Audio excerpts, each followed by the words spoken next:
हलचल TV network और आप देख रहे हैं हलचल टीवी न्यूज़। हर हलचल पर नजर, हर हलचल की खबर। नमस्कार दर्शक मित्रों, हलचल टीवी न्यूज़ में आपનું हार्दिक स्वागत है।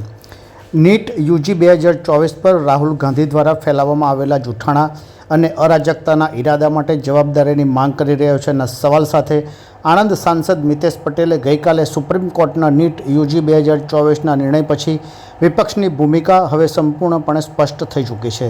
દેશની પરીક્ષા પ્રણાલી પર વિપક્ષની નિરાધાર ટીકા તેમની આ વિષય પરની સમજ અને બુદ્ધિમત્તા પર ગંભીર પ્રશ્નો ઊભા કરી રહ્યા છે તેવી તીખી પ્રતિક્રિયા આપી હતી।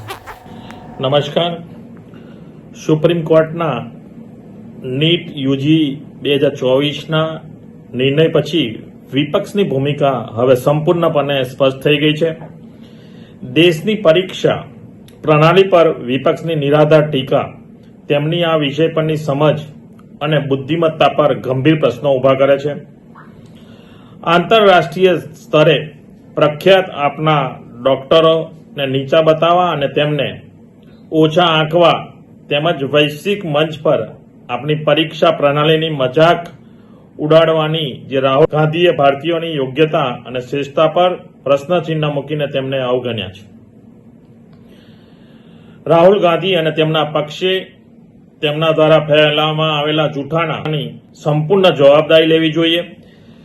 નીટ 2024 માટે રાહુલ ગાંધીએ જે જૂઠાણા ફેલાવ્યા હતા અને સુપ્રીમ કોર્ટ દ્વારા જે નિર્ણય લેવામાં આવ્યો છે એમાં એમના જૂઠાણા પકડાઈ ગયા છે। ખરેખર એમની દેશની જનતાની, વિદ્યાર્થીઓની અને ડોક્ટરોની પણ માફી માંગવી જોઈએ અને આ જૂઠાણા હર હંમેશ એમને બંધ કરવા જોઈએ। કોંગ્રેસ હર હંમેશા જૂઠાણા ચલાવી અને અપપ્રચાર કરી હર હંમેશા એમના પોતાના સ્વાર્થ માટે જે કામ કરી રહ્યા છે એ કામો પણ એમને બંધ કરવા જોઈએ।